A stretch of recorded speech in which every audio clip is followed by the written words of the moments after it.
Hi,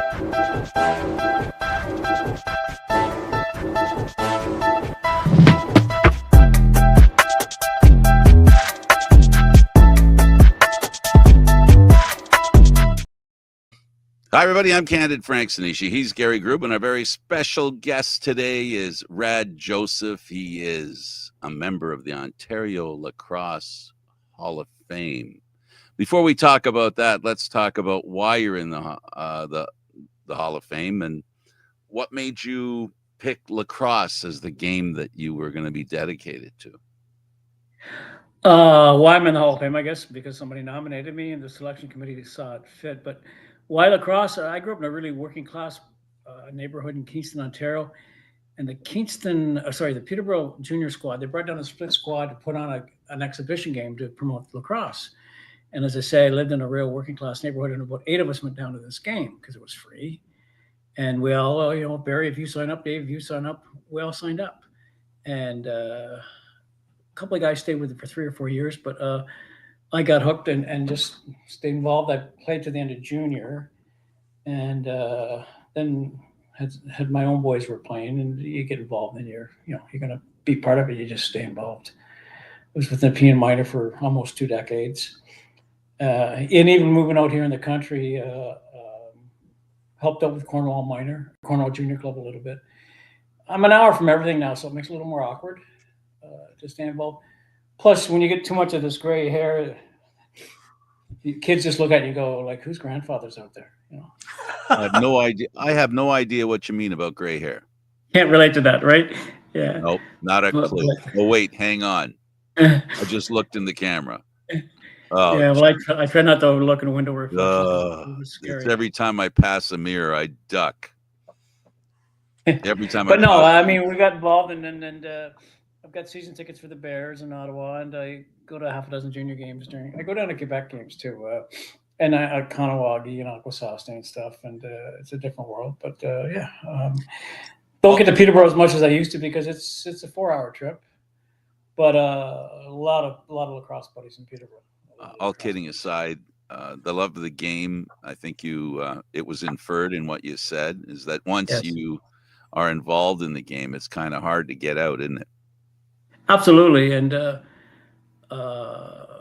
our 2 boys played. Our daughter played rec in Calgary, and my wife gets lacrosse. So like, we'll go to a Lakers game, and she'll go like, "What's with all the outside shots? Why are they not cutting in the middle? Like, come on, what's wrong with these guys? Like, they're afraid to get hit." And it becomes a very infectious thing. I totally get it. And I've had great fun coming home from the Hall of Fame with Helen won't appreciate this, but I said, tonight you're sleeping with a Hall of Famer. She goes, sorry to disappoint you, but it's not the first time. Oh, ouch. I know she was kidding. Yeah, no kidding. Gary? Now you come from a lacrosse background with a dad who was also in the Hall of Fame. Let's talk a little about that, because Bob, he cast an awful big shadow for you to follow in footsteps. I think so. Dad, he got up to second vice in the OLA, and he was a small independent businessman. And if you notice, a lot of the people who are successful across, they're small businessmen, right? At the end of the day, at the end of the week, they have to make a paycheck for themselves and or their employees. And, for them, a 70-hour week's normal. And then Dad, he became friends with Ben Floyd out of Peterborough. Ben was at a coaching clinic. Dad had gone to his coaching clinic, and that's where he met Ben. And then from Ben, he met Teddy Higgins. And the first time I met Ted was out of the Mann Cup. The Lakers were out there, and no, it was Brampton was out west. And we just decided, let's go to a Mann Cup out west. And Dad said, "Oh, Teddy Higgins is over there." And I met Ted, and I consider Ted like an uncle now. And all those guys out of Peterborough, Mark Vittorelli and those guys, they're all good lacrosse friends.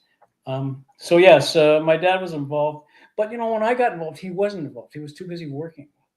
And it was about my second or third year minor lacrosse. He decided, well, I can contribute here. And sure enough, within 2 years, he became the president of the Kingston Miners. And then he started a junior B team, a junior C that, for whatever reason, at some point they flipped the whole league to junior B.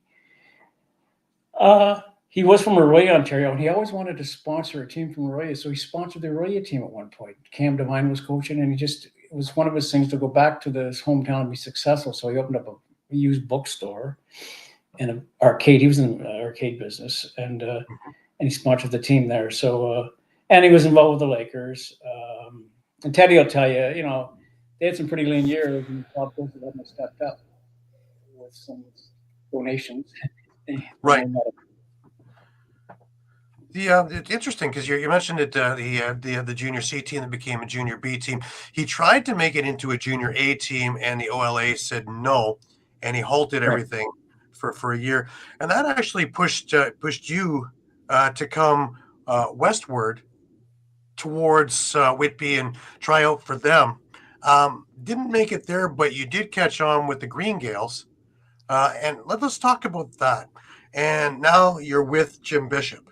And of course, legendary, and who you're talking about, the most loved or hated guy around. He certainly was intense. We'll use that. Well, absolutely. And the reason I thought if I'm going to go play lacrosse, that means I got to go down. I'm going to try out for Whitby because I believe they were going to go to the Minnow Cup, and they did back-to-back years, and they didn't win, but they went, and they cut me on a Thursday. I signed with the Gales on the Friday. And Whitby called me back on the Monday and said, "Oh, we made a mistake. We'd like to get you back." And I said, "Too late." What had happened? The guy they kept, whose name I can't remember, they played 2 exhibition games, and he didn't see any action, and he wasn't happy about it. Well, Wayne Colley's your number one, buddy. Know your role. Wayne's your number one. So, well, by then I was with the Gales, and even that first year, the number one was Bobby Finoff. So, like that first year, I played like 7 periods. But the Bishop experience. I think anybody who plays for Bishop should get some sort of medal. He is a very intense man. His passion is over the top. I remember once being at a practice with Reggie Hanshead and said, "Man, we must love this effing game because Bishop's taken all the fun out of it."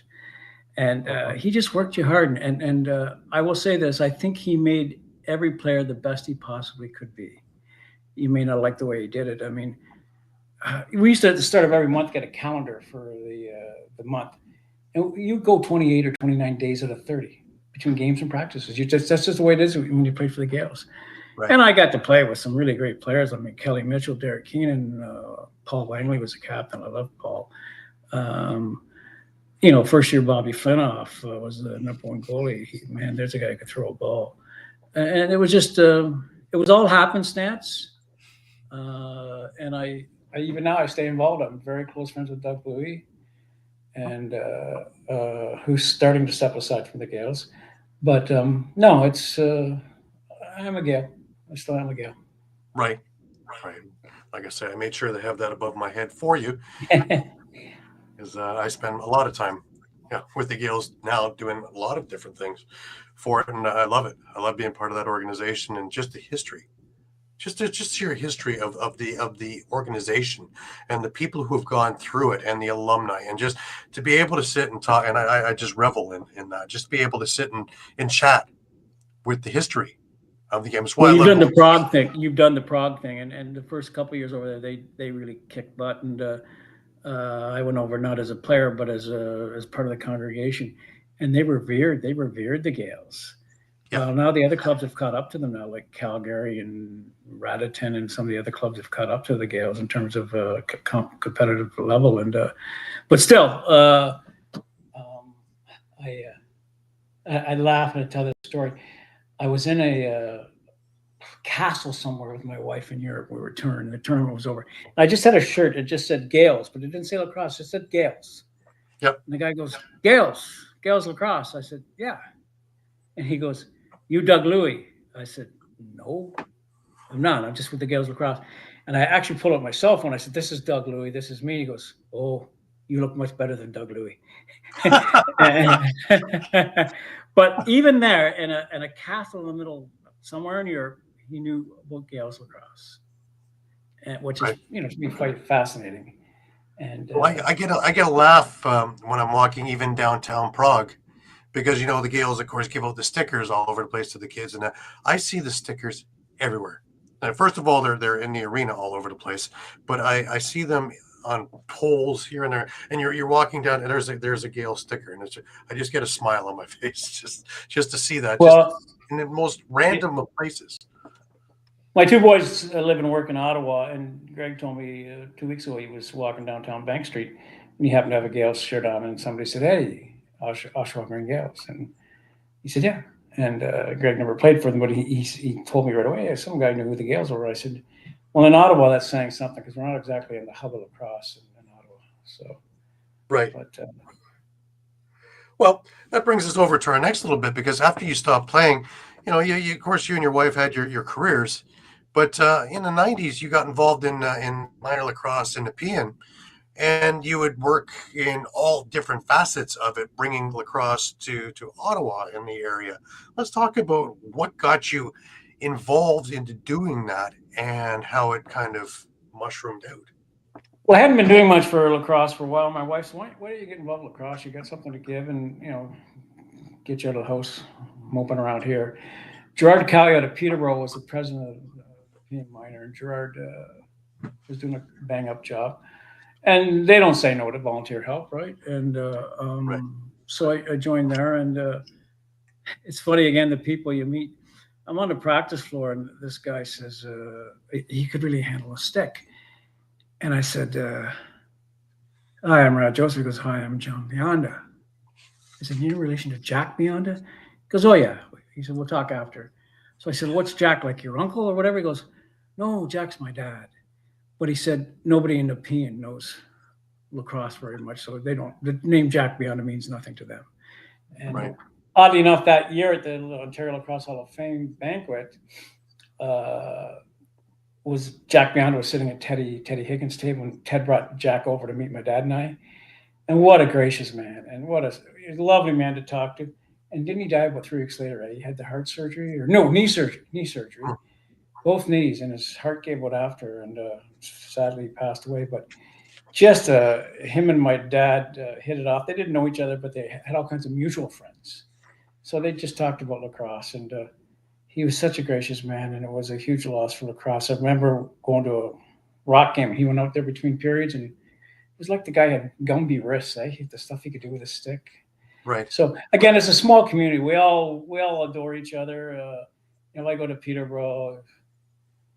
I have to watch where I sit if I want to actually watch the game. Like I can't sit in the box where you are because I know I won't watch the game. I'll be too busy chirping to somebody, and I just want to watch the game. Yeah, and that actually starts hours beforehand, because you hit up in there and you're up in sticks, and then you got Johnny Davis and a whole bunch of other alumni who are in there having a beer or two before the game, and works its way through the game, and before you know it, you're in the post game and you're down at in the bar in the end zone, and before you know it, it's late at night. And where Johnny can't remember my name, so he just calls me Ottawa. Hey, Ottawa, how you doing? But even that, like John Grant Sr., you're right. John said, come on to the arena earlier. I'll take you for a tour through the dressing room. And he knew I would get up. I'm like a 12-year-old kid, right? Going through the Lakers room, right? And seeing stuff hanging, who's here, who's there. And, standing outside the dressing room and hearing the pregame chatter and stuff. And, Paul Day at the time was repping the guys up. And, I think that little boy in you never really disappears when you're in love with the game. It's amazing, eh? Amazing. It doesn't matter what we do or where we come from. As soon as you get around in the arena, the little boy comes out again.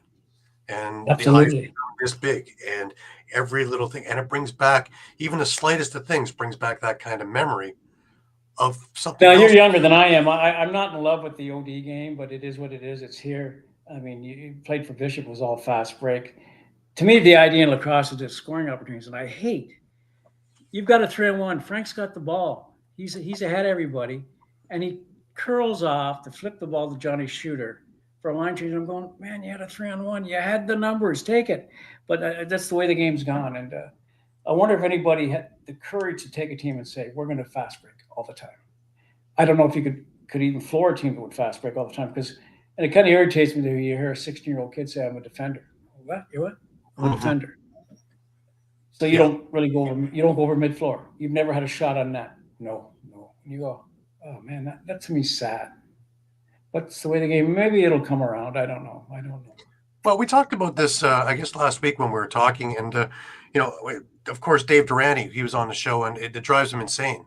And he is specific on it. Is we used to be the fastest game on 2 feet. We're nowhere near it anymore because we keep pulling up, waiting for guys to saunter on, other guys saunter off, and a lot of the luster of the game that hooked most of us when we're little isn't there because of specialties. And the face-off guy takes the face-off, gets off, and sits down until the next one.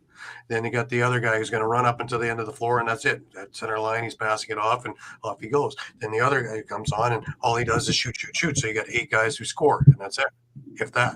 And you're right. The first time I heard the word Foglass, what's that? Face off, get off. That's all the guy does. He takes the face offs and he gets off. And again, that's evolving though a little bit because now you're looking at guys like Trevor Baptiste, you're looking at guys like T.D. Erlin who have learned how to become decent defenders and pretty good scorers like Jeff Snyder was, and are a little bit more multifaceted than just the face off and get off. I mean, a guy I know well because we got him to come to Ottawa to coach for us was Peter Vipon. And this would drive Pete nuts, right? He can't stand to watch a game now because the way they play. And we all kind of just shrug our shoulders and go, well, that's the way the game is.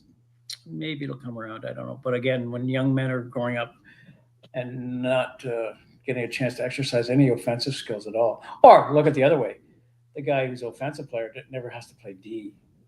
And, you never get the opportunity to give one of those defenders a receipt for all the hacking and chopping he did on you. And having said that, I don't care what game you go to, whether it's junior B or major series or pro.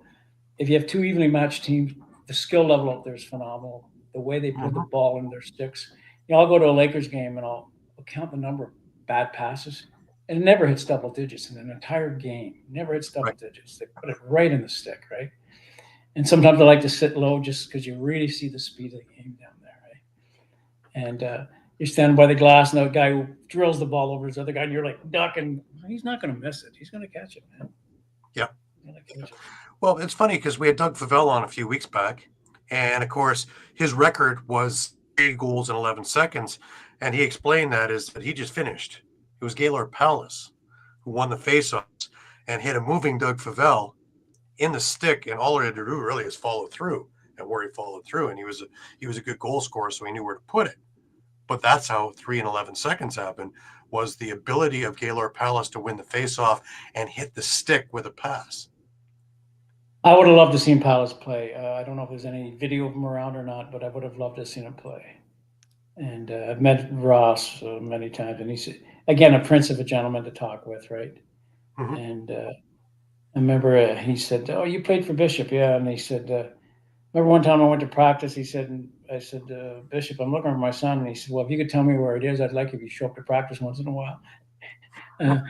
Bishop said he didn't have special rules. I think he had special rules for certain players. Oh yeah, I believe that. I believe that very much. But I was talking with Rich Kilgore, and if you've looked at the Six Nation Chiefs over the last couple of years, and a lineup that's stacked, if there is a chance for to have transition, that's the team, because you can't very well put a Dane Smith on defense and say you're going to stop at center and pass it off. No. They actually were running lines last year and this year because they went back to the old way of things, because they had so much talent, both offensively and defensively, that you couldn't really pigeonhole anybody into any particular position. And you wonder, I was thinking about them today, they won 2 now in a row? And, 3. You're going 3? And they do the 5. They're not weak anywhere. I mean, you had Barris coaching, and there's nothing weak in their roster. I know the Lakers were shooting for that 5 there the one time, and they didn't get it. And a little worried about the Nations. Let's face it, they got a pretty big payroll. You probably hear the numbers as much as I do, and you go, yep. So how do the lesser clubs deal with that? Like the guys, not Porto, but the guys at Coburg. Like you're going, God bless those John Webb and those guys for having a team, but why? You almost go, why? Because halfway during the year, they'll sell one of their gunners to help finance what's left in the roster, and you go, why are you even doing this? I guess it's the love of the game. I don't know, but and because the Nations is stacked. The other guy that surprised me is Jamie Dowick. There's a guy that could buy a championship, and he chooses not to. Yeah. And you kind of applaud and tip your hat to the guy for not doing that, because he probably could buy a championship. He uses it for a different motive, and I don't know if you've noticed over the last number of years, is the Oakville Rock have become the audition for the Toronto Rock. Right. I've watched guys like Jeremy and Jason Noble. I've watched guys like Mitch DeSnoo long before the Rock made a play for them. That's why I had a feeling that Landon Kells wasn't far off from the Toronto Rock lineup, because they made the trade for Nick Rose for Landon Kells last year before the season started. And it just seems as though it is the audition for whether they're going to make the squad. I've watched Sam and Ty English play for them before the Rock drafted them. And here they are now, as first round picks, both of them. And Even Dawick's own boys really developed well too. Yeah. Well, the one, of course, Josh is made it all the way, and I've known Josh since he was a little boy, which is kind of fun watching him now, from sitting beside us to now we're watching him. And the others are not far off, really. They've both done very well in collegiate, and the one, I think one or both have been played for the Oakville Buzz now, so they're well on their way up as well. So who knows if it'd be kind of like Stanisci, it'd be Dawick from Dawick and Dawick down the road. But that's the method he's used. I like what they're doing in Brooklyn, honestly, and what Gavin Prout's done since he's come back, and they've reinvigorated that plan of playing for the front of the jersey, not the back of the jersey, and getting people in the alumni back for Brooklyn pride. And something I don't know, you know, Gavin, boy, what a competitive guy he is. Like, man, he's a competitive guy. He was with the Gales the one year up in Prague, and he had the ball mid-floor. He looked at the clock. There was 2 seconds left in the half. He drilled it in the top corner from mid-floor. And Gavin was so skilled. And because of that, and people knew he played in the NLL, they were taking lots of shots at him. But he's a tough competitor. He's not taking crap from anybody. Mm-hmm. And there was the one game we had an 8:30 start, and Gavin hadn't showed up. It was around 8:20. I said, Gavin, sleeping? He goes, didn't get to bed last night, Rad. But could he play lacrosse? And and he's coaching the Brooklyn club. And again, somebody behind him, like him on the bench, they're going to compete, because Gavin won't settle for anything less. He just won't. Yeah. Well, I've asked a number of people, and maybe you have some input on this and some ideas, is I love the summer game. I love it more than I love watching NLL. I absolutely am in my heyday when May rolls around, and I know that we're going to all these arenas and, in these closer things where you get to see everything up close. How do we get the fans back that we had 25, 30, 40 years ago? Even a portion of them. Because they have AC now too, right? All the arenas are getting AC. They AC. do, and a carpet and everything. Brooklyn is a beautiful place to play. I was a little surprised when they built the arena in Aquasasne. They didn't put in AC. But they have it now in Brooklyn, right? Or would be. Yeah. And so because I remember going to games in Brooklyn, the sweat pouring down the back of your knees because it was so warm. But there's no reason not to go now. And again, it's so skilled. And you pay what, $6 or $8? Yeah, maybe $10. I don't even know now where NLL, what's $30 or whatever. But the cost never deter you anyways, because the NLL is pretty inexpensive compared to other pro sports. How do you get them back? I don't know. I mean, I still think the non-educated fan, there's still this misconception it's a violent game, and it's not. It's not. And I laughed the first time I ever took my wife to a game. We weren't married then; we were just dating. It was a Brampton Peterborough game in Brampton. There was a fight before the game. Involved Paul Evans, no surprise. Paul was already suspended, but he started a fight in the alleyway. And about halfway through the game, my wife says, Helen says, if we ever have boys, I don't think they're going to play this game. It's just too violent. I said, Helen, you go up, you keep your head on a swivel, you keep your stick up, you protect yourself, you take care of business. It's not a problem. It's just, And fast forward 20 years later, and our son Greg's playing Pee Wee. And one of the plays, a guy just comes across the trolley tracks, and Greg just happened to turn and just riff the guy, and literally head over heel.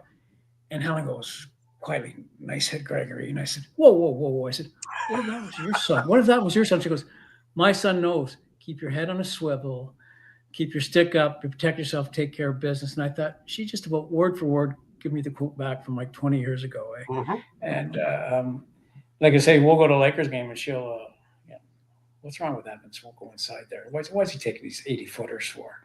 Because I see he'll score 1 out of 15 and he thinks he's Johnny Shooter now. But no, it drives you nuts. Like, come on, go inside, man. You got so much skill.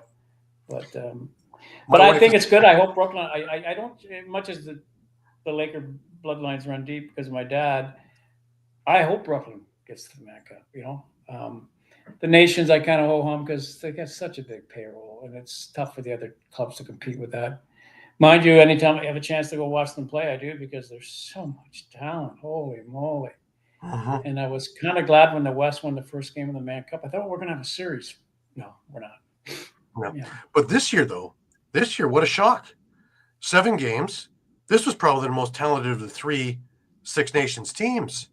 And you went 7 games. And, granted, in the 7th game, Six Nations, cream rose to the top. But, up until that point, there was still that, could this be the upset of upsets? And the West finally wins. And you got to love that it's a best of 7.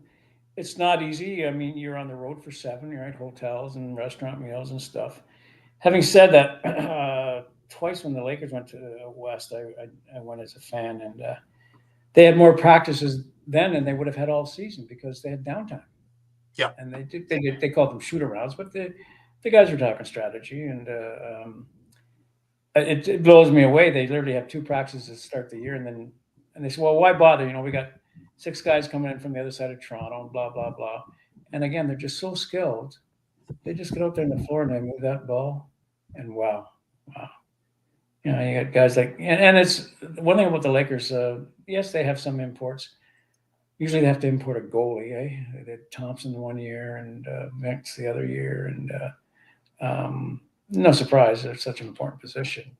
But it's as I said to somebody, you give me the 7th game of the Stanley Cup or the Mann Cup, I know where I'm going. I'm going to the Mann Cup. Absolutely. Every time. And it's funny because Peterborough might actually this time around actually have a homegrown goalie with Deacon Knott. And yes, maybe he is on the verge of being the next big thing, right? Yeah, wait and see. So it's going to be. It's fun to go to Peterborough with all the old timers there, like the Bobby Allens and Benny Floyds and stuff, and you chat with them. And I asked Bobby, do you watch the game as a fan, or you're still a coach? He goes, I'm still a coach. And they were under the trouble there the 1 year. It was the Mann Cup, and Ben was coaching. And at the end of the game, I was walking down the hallway, and I saw Bobby having a chit chat with Ben. And I thought, Ben's, he's soliciting his advice, right? Because I don't know anybody who's more revered than Bobby Allen. Eh? Oh man, he's so revered, and he's such a gentleman. I have to tell you, 2018, my family were at West, and they were coming home. I didn't make the trip, and they were involved in a horrific accident just outside of Thunder Bay. My sister-in-law got killed, so I made my way up to Thunder Bay, and I'm moping down the hallways of the hospital, feeling sad, and the phone rings, and it's Bobby Allen. Brad, how's your family doing? And we talked for 40 minutes. That's the kind of guy Bobby Allen is, right? He wouldn't have had my phone number in his cell phone. We had to track it down, and we chatted for 40 minutes about how difficult it is to be a parent and how life can throw things at you. And I thought, geez, this guy, he just cares so much, right? It was not, why don't we discussed a bit about lacrosse? And just is such a genuine, good person. Right. Mind you, there's lots of people from Brampton who will tell you that people from Peterborough are a-holes, and the competitive fire that gets in there. It's funny to watch. And I love going to Aquasauce to watch some of the mums. They're scary, some of these mums. Well, the funny thing is, especially with the lacrosse community, is we'll hate each other for 60 minutes. But we're at each other's weddings, christenings, funerals. Anytime there's a tragedy, everybody comes together all over the world.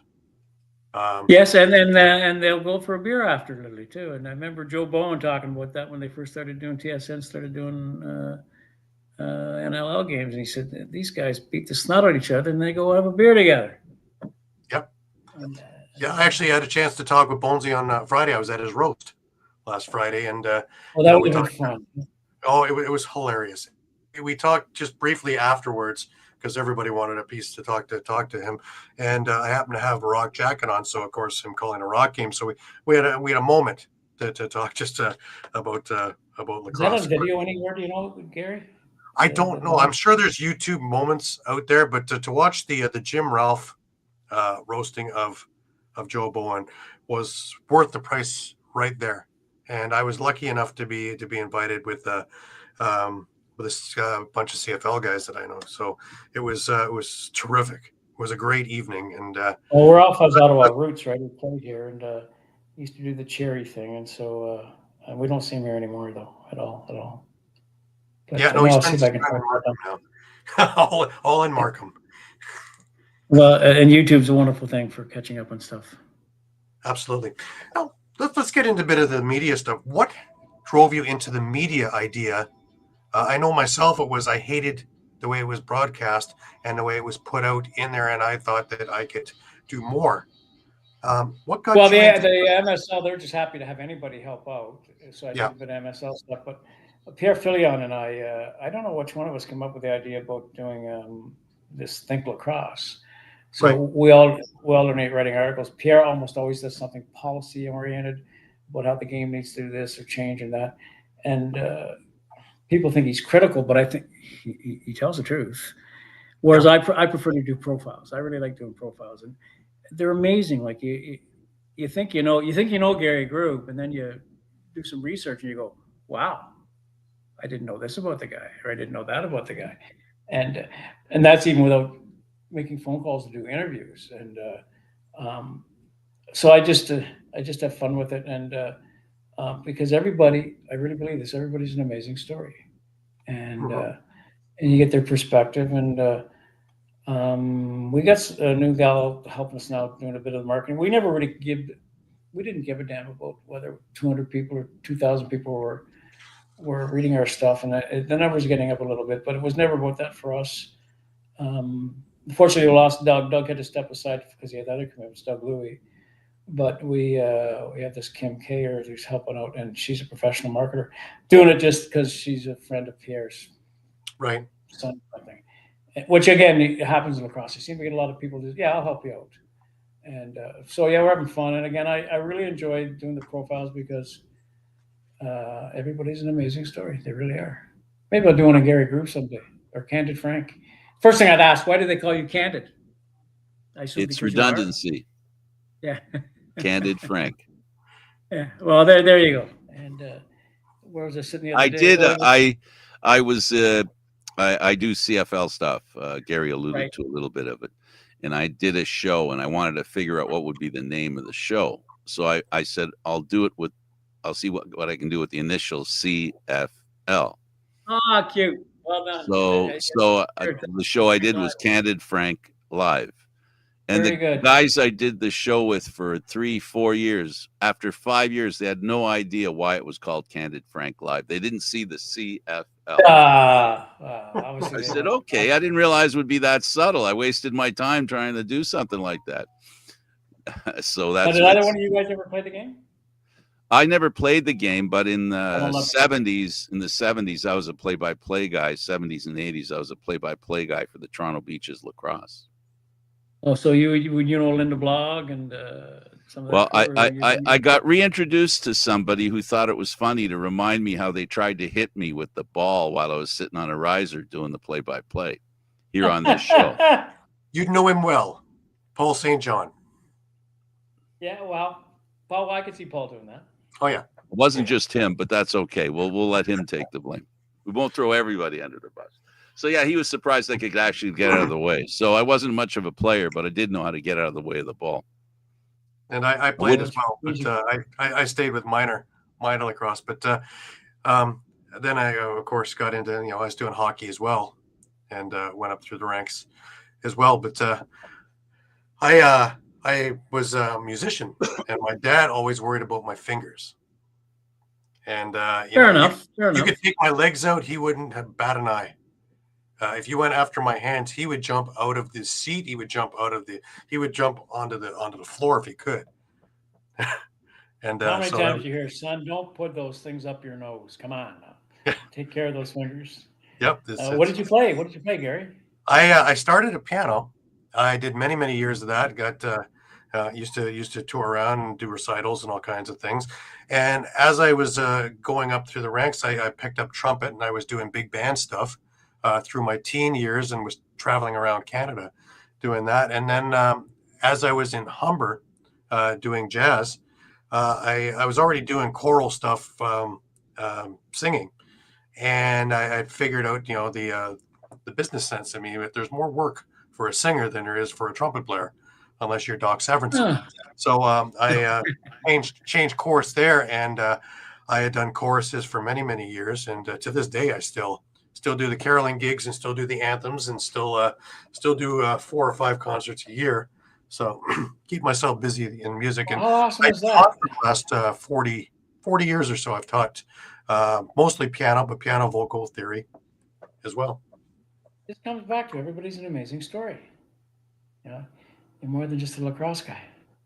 Yeah, and it's funny because to be able to speak in front of people, well, I was singing in front of people, so it was you take one and put it to the other, and kind of get over your fear of to talk in front of big crowds and things like that, and Sure. you get over that phobia very quickly, because again, to get used to something when you're singing in say a theater.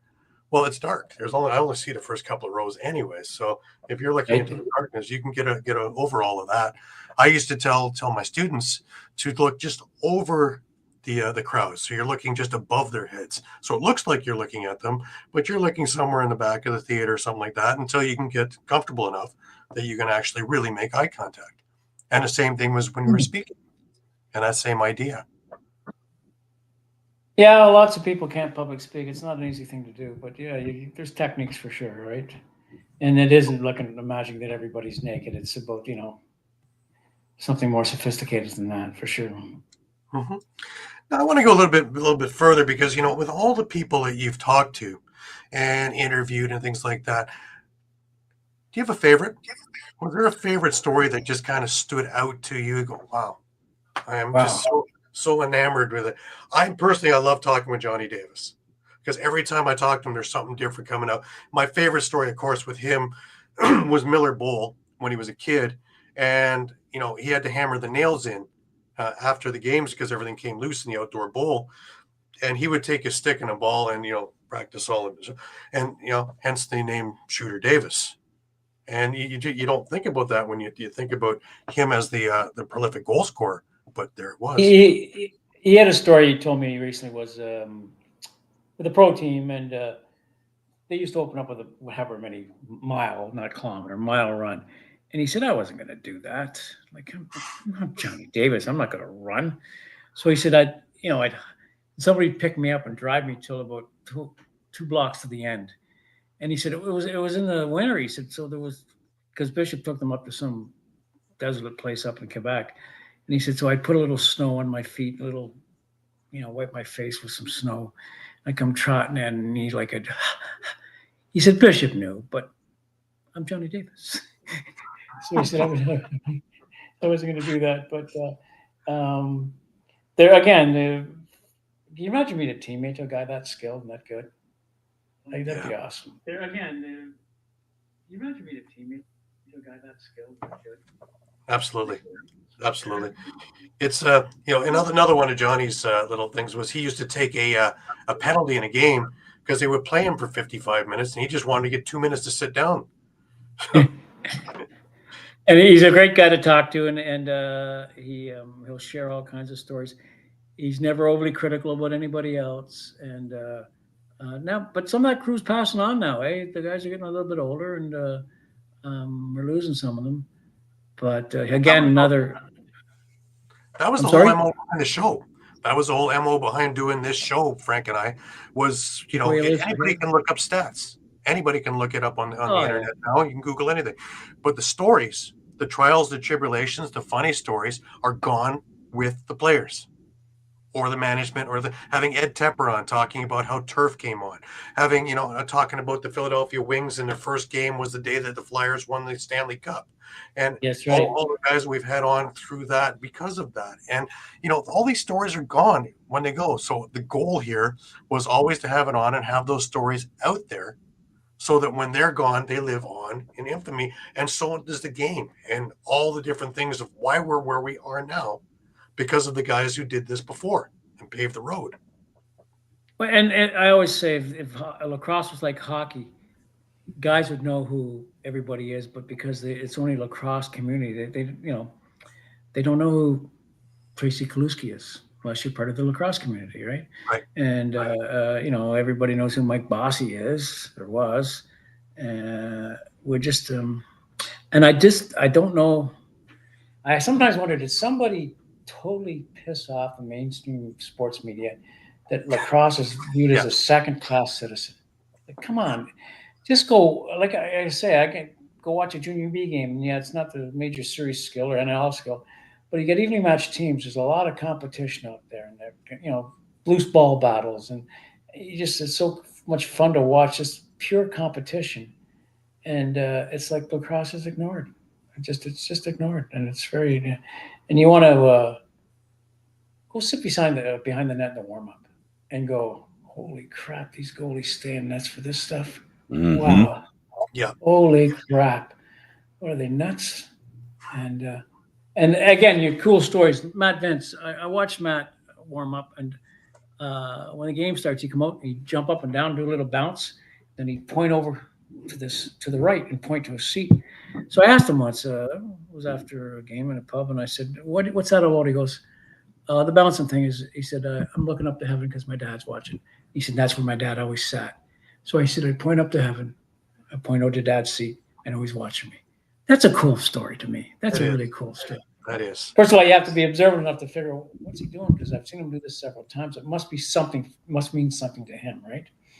And or Steve Dietrich, why'd you guessed why, but let me guess why they called you Chugger. Well, because he said I was a chugger. I chug. He said, I think it had a lot to do. He said every time we won, my mother would buy me a Big Mac. So he said we won a lot, and I had too many Big Macs. But he said, again, just a real gentleman to talk to, and they give you the time of day. They don't give a crap that you're from the East and you're only been involved with Junior B or Junior C.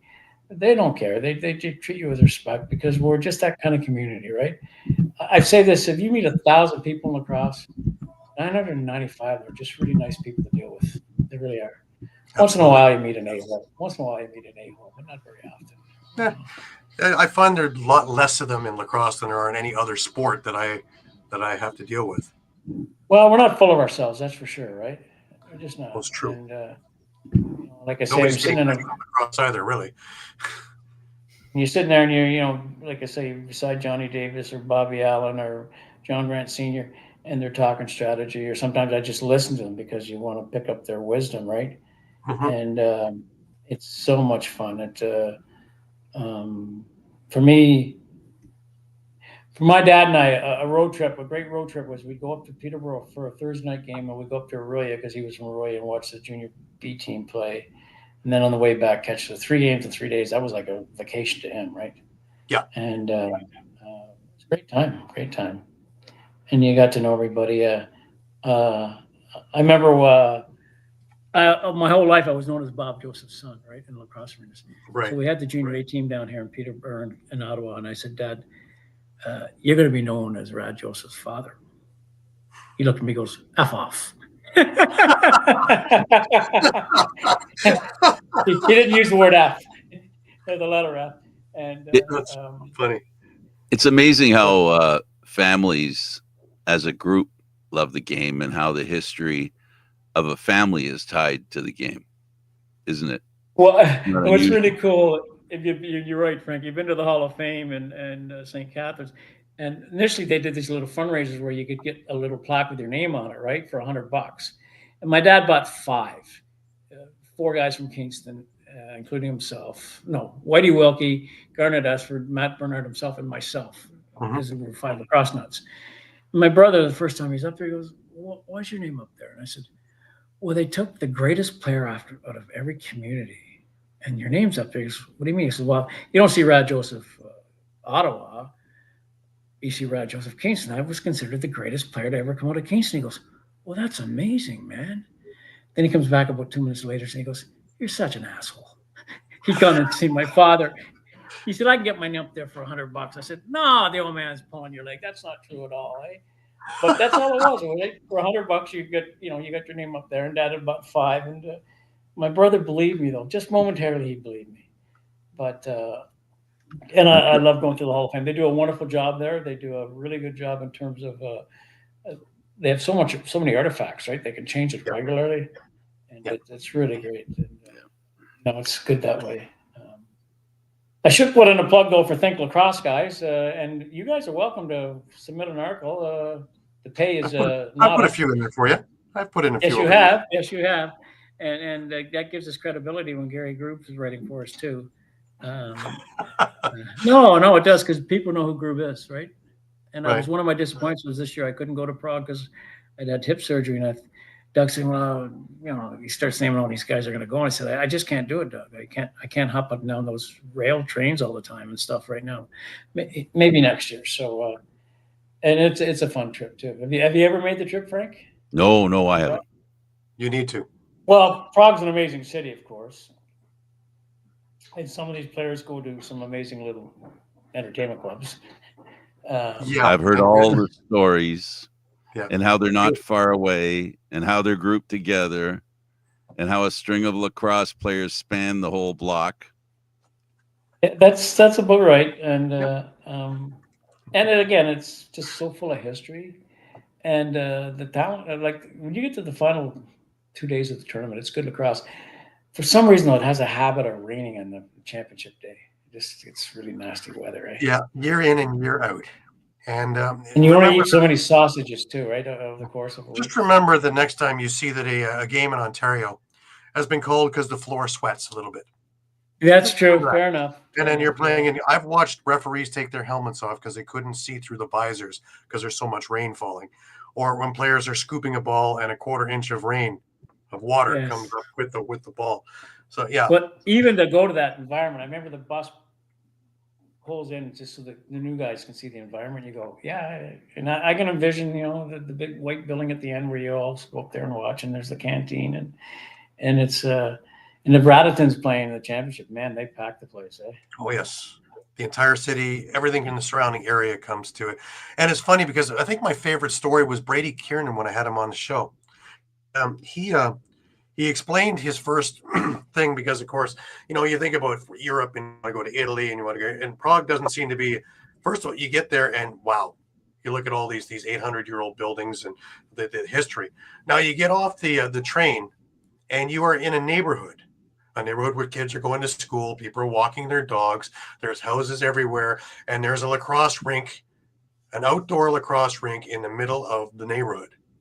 And then you walk in, and there's thousands of lacrosse people from all over the world there, just chatting over a beer and a sausage and whatever. And you just go in there and you stand there and you just, wow. And then after that, you keep moving in. There's an homage on because you're lacrosse people, right? Yeah. And you get, those good-looking girls with the cowboy hats, they're from Calgary. And actually, there's lots of women go to these games as well, too. Eh? So if the game's boring, you can get distracted. Absolutely. And my favorite thing is the Friday before championship weekend is when all the players come on and all the little kids from the area come on in their favorite whatever jersey. I see a lot of Gales jerseys and that coming out, but a lot of other jerseys as well, especially now that it's picked up over in Europe as well. And they're no bigger than waist high on me or lower. And here they are running around with their sticks, and all the guys are out there giving clinics.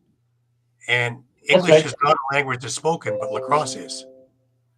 What's so cool too is a lot of the Gale guys will give their sweater up to some kid, and you just made that kid's week.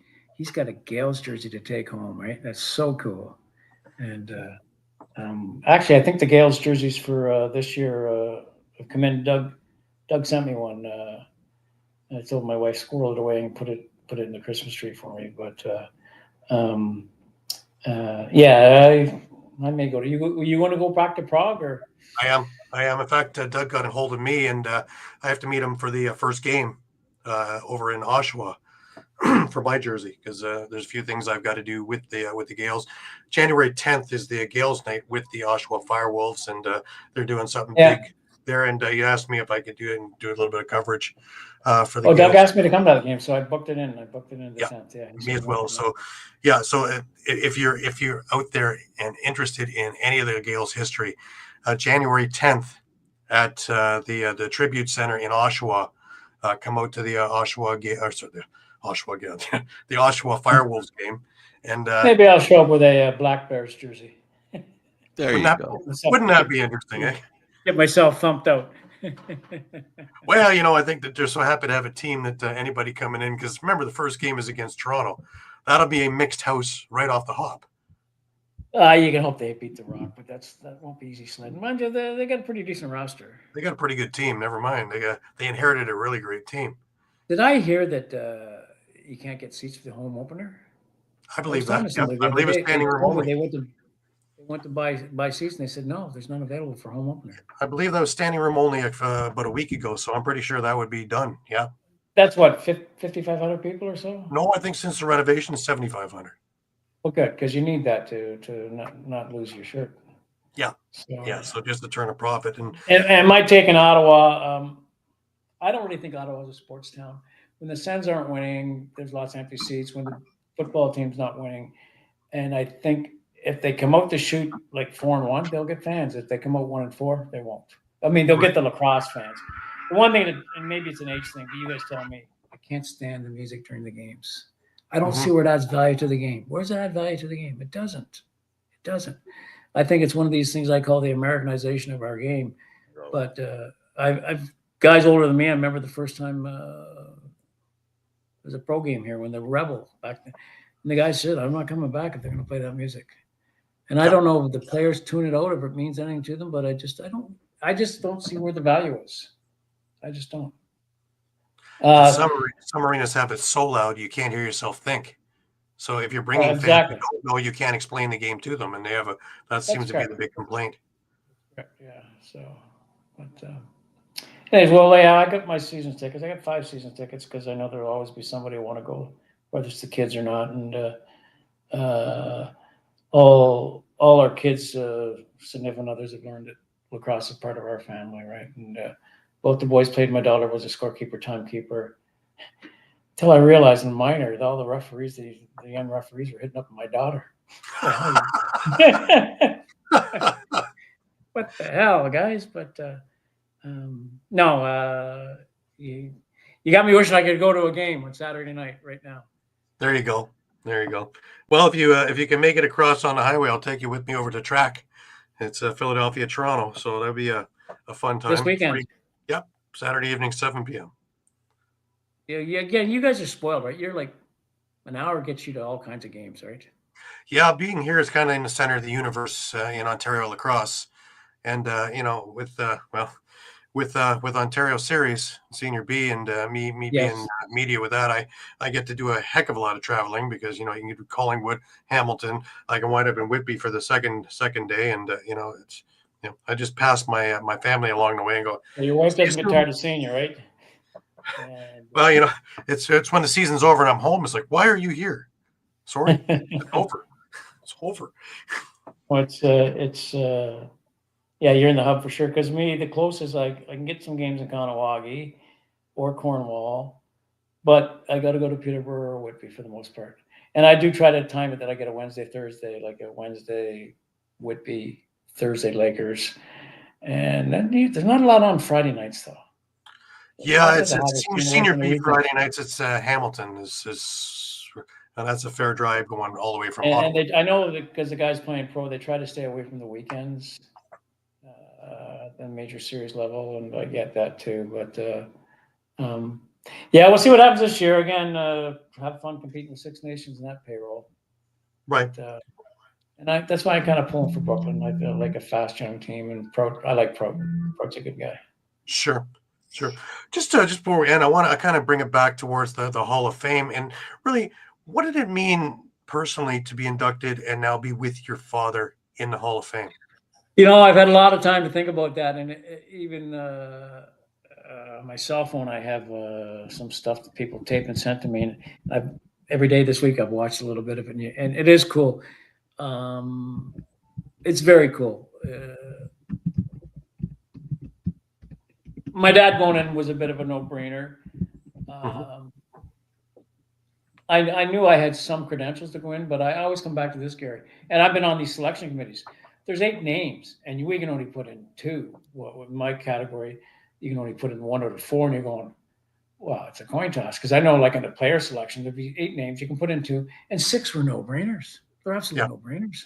It's a really difficult situation. And I had a minor stroke last November, and I said, maybe they put me in because I had a stroke. They better get him in before he dies. I asked them in the weekend. They laughed. I said, "No, that's not true at all." But it is. It's forever, right? Like you can go to the Hall of Fame, and forever you'll see your thing up there. And my kids can go there, and forever they'll see it up there. And initially, I thought it's kind of cool, but it's the reaction. I've had all kinds of emails, and all kinds of guys have reached out to me. One was, "This is fantastic. You're in the Hall of Fame. I thought you were dead." Okay, not quite. And again, I've had some buddies going in, and one of the things I did, one of my winter projects is I do submissions for guys to get into various Hall of Fames, like Ontario Canadian, guys in the East, like Kingston, Cornwall, Peterborough. And I probably submitted 45 names, and of which 30, 35 are in. And I think of all the names I've submitted, with hindsight, only 2 you kind of go, yeah, maybe that wasn't the best submission. And you just know it's a matter of time, except, a new wave comes in every year, 3 or 4 new people, and it's sometimes hard to go like when I don't put in names like John Tavares, because he doesn't need my help to get into the Hall of Fame. But I'll put in a name like Lenny Powers, because I go, yeah, I think Lenny's a Hall of Famer. And I was astounded when Lenny went into the first ballot. I was just, this is fantastic. So yeah, for me, for sure, it's at the end of the day, you're in the Hall of Fame, which is pretty cool, eh? Pretty cool stuff. In fact, they give you that little plaque, and I tucked underneath my wife's pillow every night since we got home. Well, I have to admit, Rad, it's all clear now. When I asked Gary, when are you going to have Rad on? He says, we got to have him on right away. He wanted to make sure you'd be around to be on the show. There you go. Well, you can't be going anywhere. We've just we're collaborating on a book together. Yes. The idea that we had was legends and legendary games, and I think between the knowledge and the people we've all had in our lives and talked to, this is going to be a heck of a book that we put together. And the top part will be who's in, who's out, right? And where do we say, like, is 200 pages enough, or who knows? Maybe we have 3 volumes, Gary. Who knows? And it'll keep not just players, right? There's people like Frank, guys like Frank are, they're part of the game, right? Absolutely. And, absolutely. It's okay. You can leave me out. I won't be offended if you leave me out. No. We'll get Frank. Maybe you'll be. He can be the centerfold. There you go. There you go. You can write forward, Frank. The books will just be flying off the shelves. People will be throwing them everywhere. Look at that picture, and people will be throwing them everywhere. Seriously, though, it is a great thing. The history of lacrosse. We have a great opportunity here over and over again to meet. The history that it comes here, the history of lacrosse comes here, and you're one of the important parts of history as well. And 200 pages, I don't think 200 pages can cover it and do justice. No. You will in fact have to have new additions to add to the last one, because I don't think there's a sport anywhere that has the dedication and the commitment from the people who are involved to the extent that lacrosse does. And I think it's because that it's always on the fringe of being the big thing. And the reason it isn't the big thing, I don't understand it. I don't know the reason. I know that the roots are there for it to be a big thing. I know the game is is a big thing ready to happen. It's just something, the more we do the show, Gary, I think the more confused, I don't want to speak for you, but the more confused I am why people don't gravitate to it more than they do. I'm perplexed. I have no idea. Maybe It's you a got to real get. mystery. It truly is. That's another 200-page book. Why doesn't lacrosse gain in popularity as some other sports that I find not as exciting? Not and the athletes aren't as committed to the game as they are in lacrosse. And the most important thing I think that lacrosse has that, I cover the CFL too, and it has it a touch, but it's kind of abandoning that a little bit. Is how close the fans are to the players themselves, the game itself. They're almost part of the game. And every year, lacrosse fans get together and they have a very special moment, which Aaron always brags about because he gets to put on goalie equipment and talk about how great a goaltender he isn't. And, I find it here remotely where I live, far enough away that I can't travel in the winter as easily as I'd like. But I'm baffled sometimes as to why the popularity just doesn't reach the crescendo that I think it deserves. That's it for my rant. That's my rant for tonight. So, well, and there will be definitely a chapter on how goaltenders are men of superior intelligence. I'll say women too. They're people of superior intelligence. They truly are. They really are. Yeah, and you'll have, and you got to have there's got to be a whole chapter on wood or fiber. Yeah. Wow. Well, that'd be an age thing too. Yes, for sure. Yeah. I honestly think that the biggest thing, because I know when I'm explaining it to people, I didn't realize that. I didn't know that. There's so much either misinformation or no information out there that people just form their own little opinions and then they kind of just wait off. And the more that we're in their faces and the more that we're out there, and that's where things like this show, other shows like this, are really, really big. And to have guests like you on there and discussing it and showing the human side of it and all the things that went into it. I know that by the time I'm finished talking, I have people ready to come to games tomorrow. Sure. And it's hard not to hide, your love of the game. Even I'll go one further. I was doing a concert 2 weeks ago, and we were having dinner in between the dress rehearsal and the concert. And a couple of the guys and their wives were with me, and they're just asking me a few things about, me and lacrosse. And I was explaining it to them, and one of the women just looks at me and goes, wow, I'm ready to go to a game because of your energy. Sure. And I think that's what needs to be out there. And the more that's out there is the more we can get the public to gravitate to what a great game this is. We've had it as the greatest secret long enough. It's time to let everybody in on this and let them know. It just came up back. Who did we tick off in the mainstream sports media that just is like, oh, lacrosse? Well, there's a dirt championship on. We could put first, Come on, guys. There's so much skill, so much athleticism. Well, that's a real challenge simply because it's cheaper to replay something or buy some film. Fair enough. Right. Yeah. That's just my opinion. I don't know what. But I'll tape the games and I'll play them a second time. I'll fast forward through some of the stuff. But sometimes you want to see how did that. And being a goalie, I can't stand these. I know they're great plays, but this diving where the guy dives across the creek and goes, it's a real. It takes a lot of courage to do that. I'm waiting for the someday though that they scrape a guy off the floor. Like as a goalie, I would give up the goal just to cream the guy, just to. See, Wayne Cauley has the same thing. When they talk about a guy who got a broken neck because he landed wrong, then what? How is that good for the game? No, you're right. You're right. And Wayne's the kind of guy. I've seen Wayne, a guy getting a breakaway pass. He'd come out with the defensive line and just drift the guy, right? Yeah, Wayne wouldn't think twice. I saw him on the weekend. He was at the Hall of Fame dinner. As was his brother, Kenny. Well, Kenny went in. Kenny got inducted on the weekend. There's a guy who could score goals. Gary, has anybody done a book on the Creators Game? Yeah, there's a couple of them out there. Yeah. So, because that's the other thing that the history of the game goes back a very long way.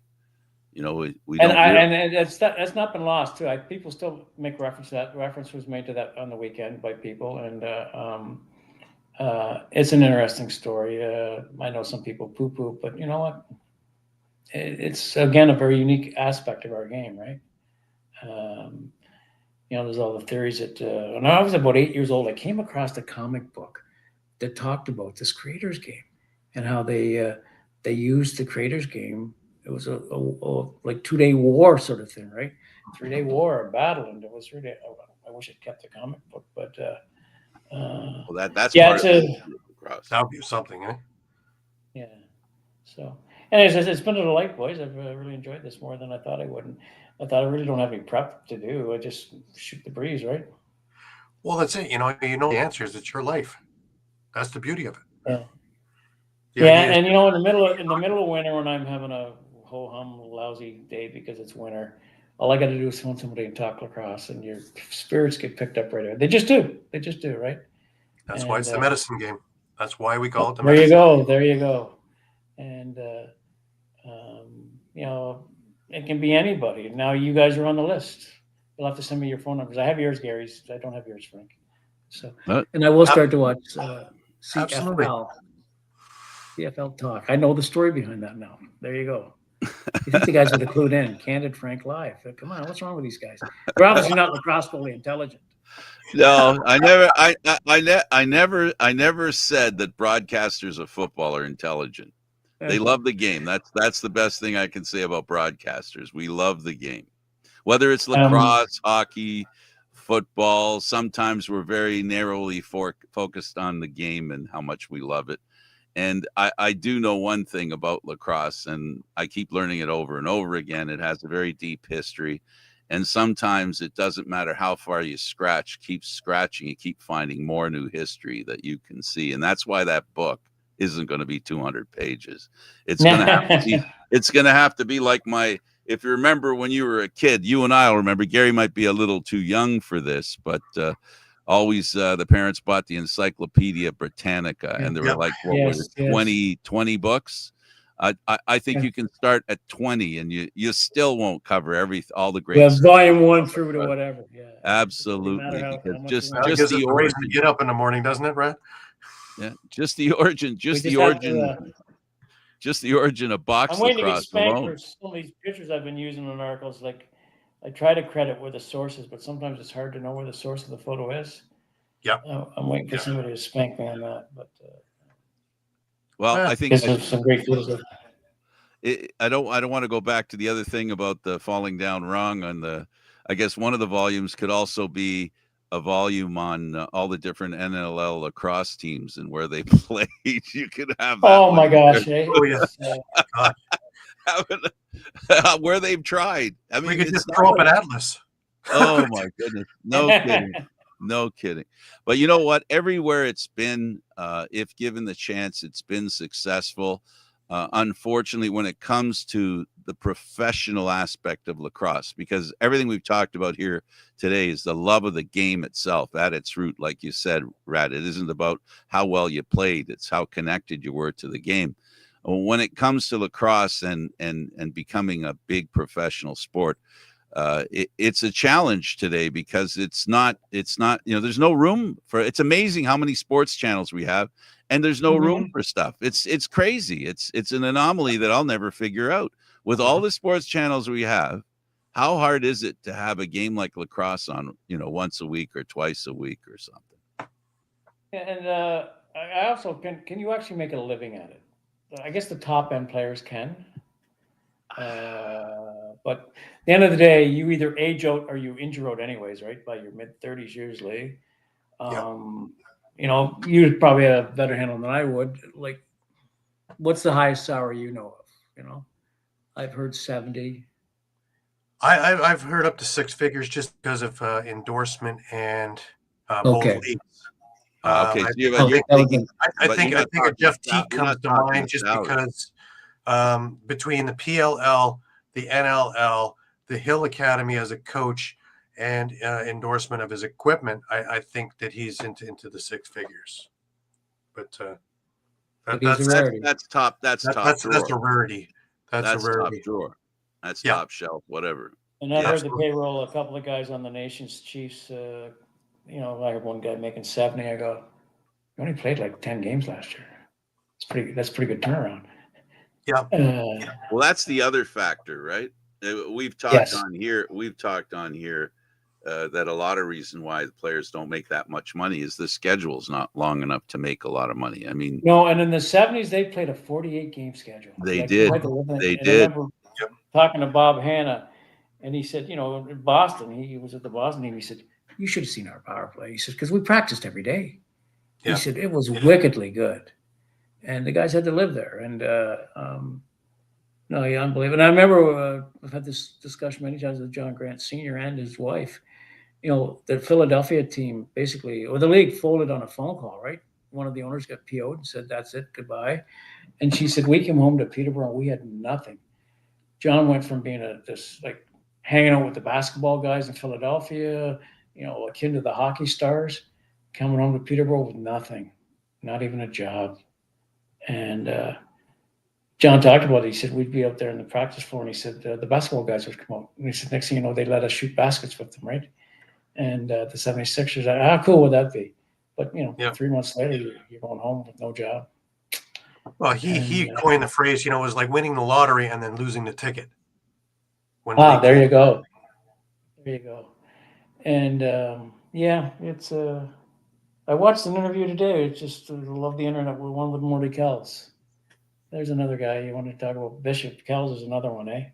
Yeah. And but yeah, and I always say playing for Bishop was akin to Bobby Knight. Yep. Because he was so intense, and boy, you wanted a pregame speech or a between period speech. Bishop could do it, man. You know, just screaming every fiber of your body should be alive, and you okay, Jim. Yeah. Wonder if that would work nowadays, though. So I don't know. I think guys would tune him out. Guys would, and Jim didn't have great success with the men, right? With this, you know, when you're playing junior, no matter how you cut it, you're still a kid, 17 to 21. You're a kid, and you also know this guy can cut you tomorrow, and you're not even on the roster. With the pros, I don't know. How did he win anything in Windsor? I don't know. Did he win anything with the big boys? I don't think so. No. And no, and also I don't know if it's right or not. He doesn't get credit for the 7 Minnow Cups because he had some pretty loaded talent, loaded teams. Yeah. And Jim was really good at breaking the rules or bending the rules to get the talent there. And I mean, the hell's Johnny Davis from Peterborough playing for the Gales? What's that about? Yeah. You know. Mm-hmm. You know, John Grant Jr. played a little bit, or senior played for the Gales. He was a Gale for a while. And you go, how'd that happen? Because he was playing junior B hockey in Oshawa for the Legionnaires. And they grabbed him, and the guys in Peterborough said, no, you're coming home, son. And the talent, even when I was there in the 70s, they're so-called third liners. Like, everybody in that team was fit, first of all, because you practiced and studied much and you ran so much. Yeah. But everybody could catch and throw the ball. You just, you know, you didn't have drop balls in practice, because if you did, you heard about it. Right. So we're probably reaching a point where we're record time for doing a show. And I really feel I need to say something. So I guess we're going to go for another half hour. But here's my shot, Gary. We'll see how far Rad can go on this one. Okay. Lacrosse is going to be in the Olympics after what? Almost 100 years. What is the last time they were in the Olympics? Whatever it is. We talked about what's going to make the game popular. I think the credibility that being in the Olympics will provide, and the opportunity, because of your experience with you know, in Czech, with what's going on with the cross going across Europe, and you know that Europeans love the game. I just wonder, your opinion. Take as long as you like, because I got nothing to do till 6. I got an appointment. I got to go. The reason I was late here is because of the Christmas parade I'm doing for the Legion that I'm vice president for, and I got a meeting with them to figure out what we're going to put on the trailer to make it look like Christmas and be Legion Christmas. So I got to be there at 6. So we can keep going until it takes me to get there. But all kidding aside, You touched on it. The game, you love the game, and you also, like Gary and I, are curious as to why it doesn't, like, what does it take for it to get traction? Is the Olympics an opportunity? Do you see? I don't want to jinx it, so knock on wood. But I think it's something that can maybe create a little bit of excitement. And the question is, Gary and I have discussed this with everybody about the sixes, about the type of game, about it being in Los Angeles, about the PLL being in Los Angeles. There's a few things circling. The Olympics and lacrosse at the Olympics could help to create this nuclear bomb of excitement that could emanate from the Olympics. What should we be prepared for? And what do you foresee the experience? And the thing we haven't talked to anybody about, Gary, is what's the plan after the Olympics? Like, is there a plan by lacrosse after the Olympics to either feed on the excitement or help remind people it was at the Olympics and have that feed the excitement? I stopped talking. The U.S. probably has to do well. And we assume Canada will do well. We know Australia is usually pretty good. England's pretty good. But you're right. Has lacrosse already started the game plan for the post-Olympics? Or is it just, oh, well, that was a nice event. Wasn't that great for lacrosse? I hope not. I hope it was more than that. My understanding is a lot of the old guard I talked to, they think the sixes is the future. Mm-hmm. And I have to say, I haven't studied enough to really know it. Even for me to go to a field game, I watch it and I go, okay, it's not the game. There's a lot of skill to it, but it's not the game I know. It's too big. Well, again, you just in my silly opinion, it's too big. That's why the sixes is better, I think. And that's what people said to me, eh? And now the sixes, does it have the contact that the box game does? I don't. It's still a big field. It's still, there's a lot of room to get out of the way. The thing about the box is it's a box. It looks like a box. Absolutely. It is a box. There are boards. There's no. Yeah, Frank's come on here. I'm going to veer him off and into those boards at some point. Yeah, he's going to wish he hadn't come down my side. Yeah, right, exactly. But you see, that's the Canadian thing. That's the Canadian thing, and those that love physical. We talked about how it can be excessively physical and dangerous. We talked about that. We weren't afraid to mention it. But for the most part, it's the physicality of the game that's most attractive to most people. I agree, and it's not like remember you go watch the Lakers in the 70s, and they'd walk the ball up to mid floor. I remember that. Seconds left on the 30, they would start the play. Eh? Yep. And not everybody was in the best of shape, but now, man, these guys are athletes, right? They're athletes. Like, you're not out there with a pot belly nowadays playing. Maybe if you're a goalie. But you ever sat beside Matt Vince? Oh gosh. Jim, yeah. Like, whoa, he hangs out in the gym a lot. We're out west. I posted a picture of me and Matt after the Lakers won I said, we're almost like twins. Not quite, but and just again a nice, real gentleman to talk to, and but yeah, again, what's it going to take? Because the Canadian media just hasn't grabbed onto lacrosse, right?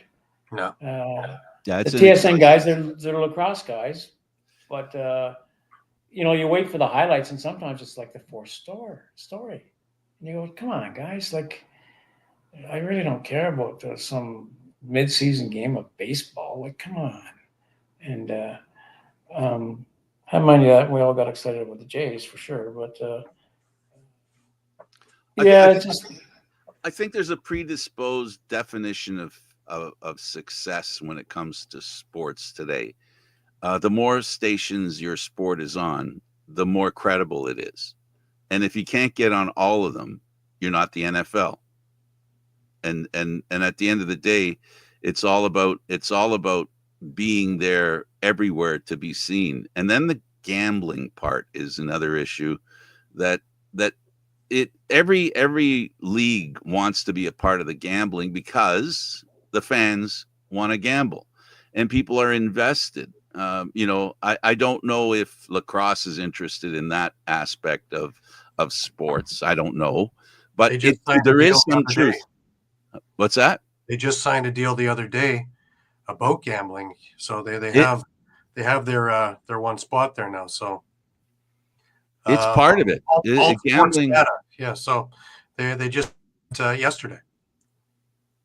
Then That's interesting because in lacrosse, with one like basketball, one player can make a difference, right?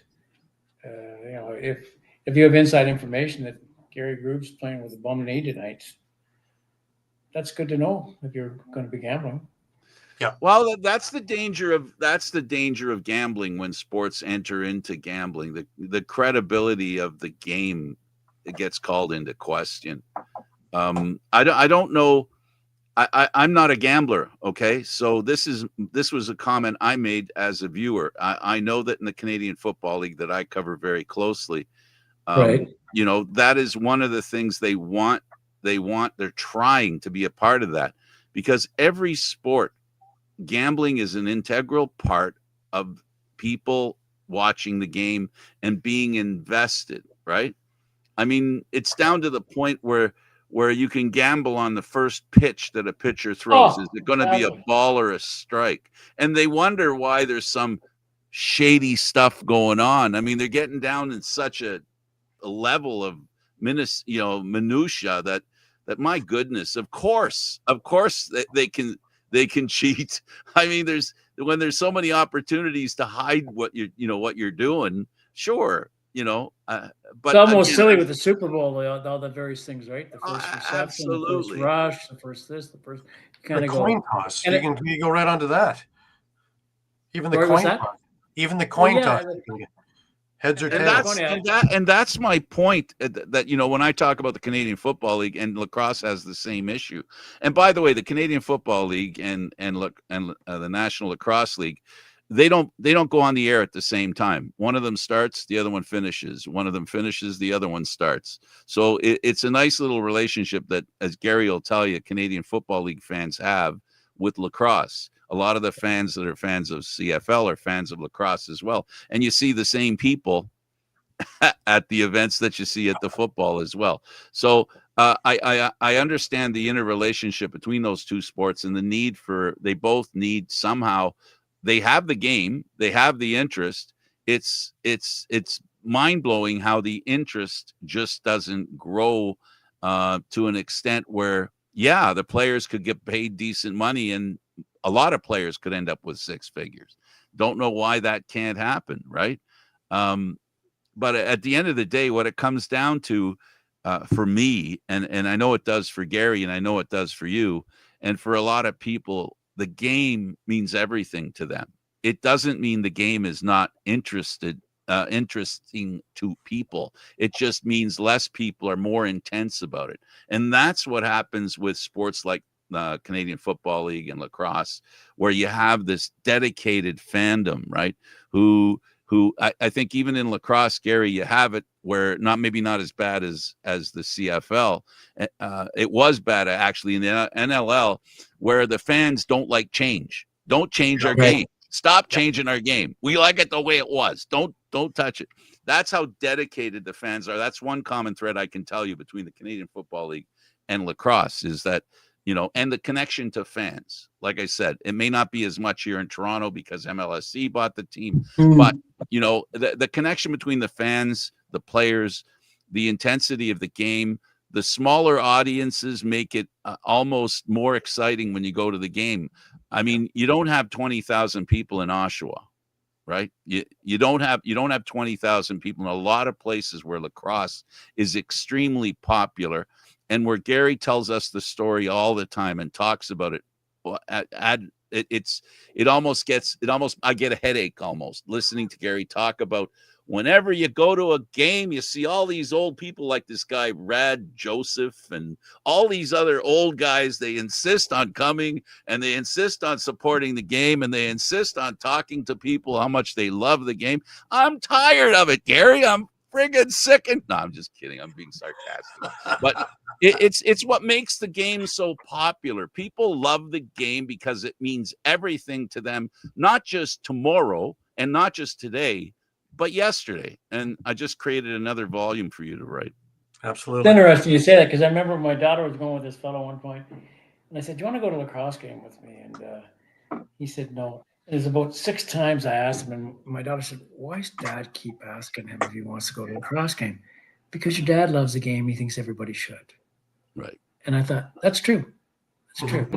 And plus, you get to assess a person's level of intelligence watching a game sometimes, right? They kind of get it or they don't get it. And like I said, my wife can go to a game and she can tell you what should happen or what shouldn't happen. But yeah, I love that when some of the football stuff too. I tell you, it's really good for it. Is the NFL guy, he used to be a Cowboy. Crap, quarterback, Akins, not Akins, the other guy, but he tells you what should happen. Romo. Oh yeah. Do we have one of those guys in lacrosse? That he says, this. Shanahan, probably. Yeah, maybe Shanahan would be the closest guy I think to be to that. I can't believe how bang on Romo is. Like, you mean how he predicts what's going to happen? Yeah, the next play, what they should be doing. Yeah, what they should be doing. He's literally bang on every time, and maybe the game's too fast in lacrosse to do that too. Well, remember what I said about it being on, like, football's on every channel, it seems. Yes. And they invent channels just to put NFL football on them. That's how many broadcasters are involved in the game. And out of that many broadcasters, you're going to end up with a Romo. If lacrosse had more broadcasters talking about the game, or really what we're talking about here, right, is former players who really understand the inner workings of the game and understand the patterns that are lying there waiting for you to exploit, right? Because that's what Romo's beauty is. He's not saying anything new. He's not inventing some new play that's coming on. He has watched the game. He has learned the game. He's now in a position where he takes everything he's learned about being a player to now he's becoming a really good viewer and putting the viewers in his position and using his brain to explain to them what might happen. And I love watching him too sometimes for the exact same reason. I'm amazed at how he can predict. And we're not talking about predicting, okay, there's going to be a touchdown here. He predicts how the touchdown's going to come about. And he'll almost tell you how many footsteps it's going to take for that guy after he catches the ball to get to the end zone. It's just crazy. It's crazy stuff. If you're watching a lacrosse game in Peterborough and you're standing beside Mark Federelli, Mark can be like that. Sometimes they just need a place. They just need a place for it to happen. And I remember he said that they were going, the West were going on the power play, and he said, here's what's going to happen. And he called it everything except the goal because the goalie made the save. I said, Mark, how did you know that? He said, I watched the practice this morning. I said, I thought they were limiting how you got in the arena. He goes, you just let on like you're supposed to be there. You're not from Peterborough. But he knew. He literally called the power play. Like you said, literally the number of steps. So the pass is going to be here. He said, sometimes he throws a bounce pass. Sometimes he goes to the middle, blah, blah, blah. And he knew it all. And but there's a student of the game. Having said that, he knows he couldn't coach because he said I'd end up choking somebody on the bench. And yeah, it's too bad he can predict that as well. That's what happens when you know what's going to happen before it happens. His son was a pretty good player. His son Corey played both major junior hockey and probably a really good teacher in his NLL Lacrosse as well. Yeah, great player. I reflect back now, I think it was a little hard on Corey. Yeah, you think? Yeah, but a great game. Well, before we go around for another lap, Rad, I really want to thank you. It's been so much fun, guys. So much fun. Just talking lacrosse, man. My favorite subject. Oh, absolutely. And you got me more inclined to get up there to a game now and see you guys. And we'll have to let Candid Frank do the forward on the book, though. Absolutely. I think sure. Yeah. Absolutely. Sure.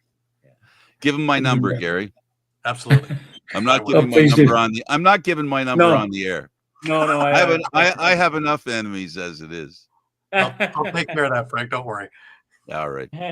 Listen, it was a real pleasure. It was a pleasure. I'll be high the rest of the night. Well, I got to tell you, I mean, if we had a Hall of Fame for shows, this would be the one where the Guinness Book of Records of NLL Lacrosse Talk, the longest running show of the 12, 13 years of doing this show, goes to Rad Joseph by a long shot. You know any goalies who weren't chirpers? And the forward to that induction would be, we just couldn't shut him up. He loved the game so much, we couldn't shut him up. That's well, all. And I'm so pleased you were able to comprehend it all, because I was talking at the goalie level here. Well, hey, listen, I'm a broadcaster. We're up there, right down there with goaltenders. Well, you guys can't make it up because it's out there visually too. Eh? People can say, "What the hell game's he watching?" Yeah. Well, I've heard some broadcasters have been referred to that way, that they're not describing the game that's happening. But living down here, I get to listen to Montreal Canadiens sports talk radio, and I go, "God, these guys are delusional. Like, they got themselves winning the cup. They're so delusional. They're more delusional than Leaf fans." Well, they're getting really bad this year, so you're really gonna be having to temper your thoughts about them, because they actually believe it this year. So at least they believe it at the beginning of the year. Yeah. Well, this was fun. Rad, this was a lot of fun. I really enjoyed. And it's the feeling is mutual. We love to just talk lacrosse, and we love talking about the game. We like talking about the relationships that lacrosse creates, and the emotion it brings out in the fans, the players, and the history of the game is always a pleasure to be a part of. And thank you for. It's true. The emotion's right. Scott Gowdy, who's a referee, I'll leave you with this last thought. Scott Gowdy was a referee, and he said, Rad, this is great. He put on the internet that you're going in the Hall of Fame. He said, in honor of you going in the Hall of Fame, every half hour tonight, I'm going to yell, crease ball, no goal, crease ball, no goal. I sometimes would yell that at games. No, really? Really? Yeah, Somehow I'm so surprised that you would be a guy that would go after the crease ref ball. No, come on, ref, call the crease ball. In any way. I find that so hard to believe. I can actually see him. Gary, can you imagine him the ref going to the net, and he'd look at Rad, he'd go, Rad, I got to go. I got a game to ref here. Gotta keep moving. He's playing the other end. I gotta go back to the game. I'll see you in a minute. One night said to me, he goes, "Could you make a few saves, Rad?" He said, "I'm getting tired of fishing the ball out of the net." He said, "Could you make I got a bad back tonight. Stop letting balls in the net. He said, "Well, you could call a few crease balls." He goes, "The checkered line is not the crease rack." All right, that's it. I'm good stuff, boys. I gotta get to the Legion. I got a Christmas parade to organize. I'm Candid Frank. He's Gary Groob, and we had a very special guest in Rad Joseph. Rad, thank you for doing this. Have a great one, everybody. Remember, Thursdays at 4:00, and trust me, it won't be an endurance race next week, because we won't have a guest that'll be as interesting as Rad. Thanks for watching, everybody. We'll see you again at 4:00 on Thursday next week. Thanks for watching. There, boys.